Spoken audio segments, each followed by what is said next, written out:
If you have lived in New Brunswick, this market feels crazy. If you're looking from outside, it still looks affordable. And here's the thing, both of those views are true. Long term residents are seeing prices they never expected to see here. People coming from other provinces are comparing New Brunswick to where they're coming from and still seeing value. That disconnect is exactly where confusion starts. Some people think the market has gone too far, other think it hasn't gone far enough. For those who don't know me, I'm Hamish, a licensed realtor in New Brunswick. In this video, I want to step away from opinions and walk through the data, what actually happened, how we got here, and what kind of market this really is today. To make better decisions in real estate, you first have to equip yourself with the right information. I'm here to guide you through that process. So before we talk about why this market changed, we need to be clear on what actually happened. Let's step back and look at the data over the last 10 to 15 years because the long-term trends matter far more than any single year. Let's start with prices. When you look at average residential prices across New Brunswick, one thing's become very clear. For nearly a decade, from about 2010 through 2019, prices were largely flat. There were small ups and downs, but no sustained upward trend. Then in 2020, the trend breaks. Prices move on to much steeper upward path through 2021 and into 2022. While growth has slowed since then, prices did not return to pre-2020 levels. That tells us this wasn't just a temporary spike, it was a structural shift. Now, let's look at sales volume. Sales activity followed a similar long term pattern. For many years, sales were relatively stable with normal ups and downs tied to broader economy. After 2020, we see a sharp increase in sales activity, reflecting a sudden surge in demand. As interest rate increased, sales cooled, but they did not fall back to the level we saw through much of the 2000 and early 2010. Demand didn't disappear, it normalized after a shock. Now let's talk about inventory. Historically, New Brunswick often had relatively high inventory levels. In fact, for much of 2000 and early 2010, the market clearly favored buyers.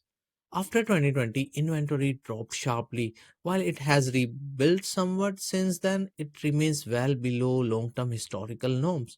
Even today, we are not back to the oversupplied condition that were once common in this market.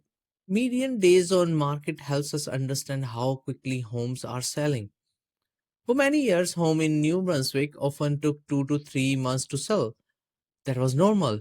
After 2020, days on market dropped sharply. Homes were selling much faster.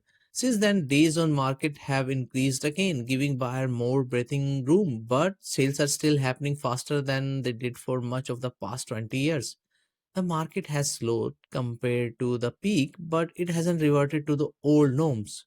Finally, the sales to new listing ratio gives us a picture view of market balance. Historically, New Brunswick often set in the 40 to 50% range, meaning supply generally exceeded demand. After 2020, the ratio jumped significantly, showing how quickly demand began absorbing new supply. While the ratio has come down since the peak, it remains elevated compared to the long term averages. That tells us this market is no longer overheated like it was in 2021 and 2022, but it's also not oversupplied. So the data clearly shows what changed. Prices were flat for years, activity was predictable, inventory was high. Then after 2020, everything shifted. The next question is, why did all this happen at the same time? The biggest driver of this market shift wasn't real estate itself, it was people. For decades, New Brunswick saw very limited population growth. That changed dramatically after 2020. During the pandemic, New Brunswick experienced a level of migration and immigration it had never seen before. Buyers arrived from Ontario, British Columbia, and other provinces offer bring purchases power from much higher price market. At the same time, immigration programs were scaled up. More people meant more households, and more households meant immediate housing demand. Remote work also changed location decision. People were no longer choosing where to live based only on where they work. Lifestyle, affordability, and space suddenly mattered more, and New Brunswick checked all those boxes. The second major factor was interest rate from 2020 through early 2022. Borrowing costs were historically low, that dramatically increased purchasing power. Low rates didn't just increase demand, they pulled future demand forward. Buyers who might have waited 2 or 3 years decided to act immediately. That's when we saw bidding wars and the rapid price acceleration. While demand changed almost overnight, supply didn't. Construction takes time. Planning, approval, labor, materials. New housing simply couldn't come online fast enough.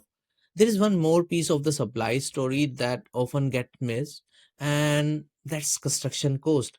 After the pandemic, inflation significantly increased the cost of building. Materials, labor, financing all become more expensive.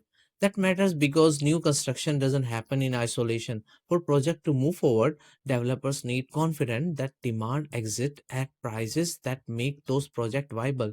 In New Brunswick, that demand showed unevenly. In parts of Moncton, demand was strong enough to support new construction. We also saw this in certain areas of Fredericton and in select pockets of St. John, but not everywhere. Higher construction costs mean that in many areas, demand simply wasn't strong enough to justify new project at today's prices. So even as population grew, supply couldn't expand evenly across the province.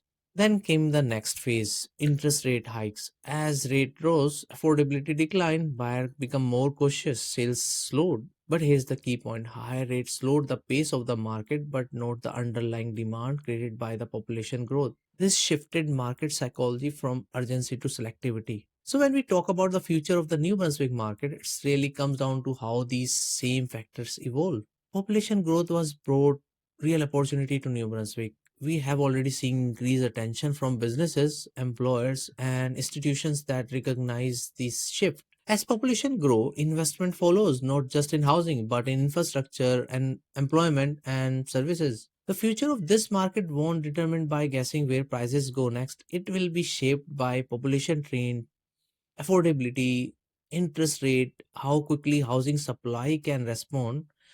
If you find this data driven local market insight useful, feel free to follow along or reach me out.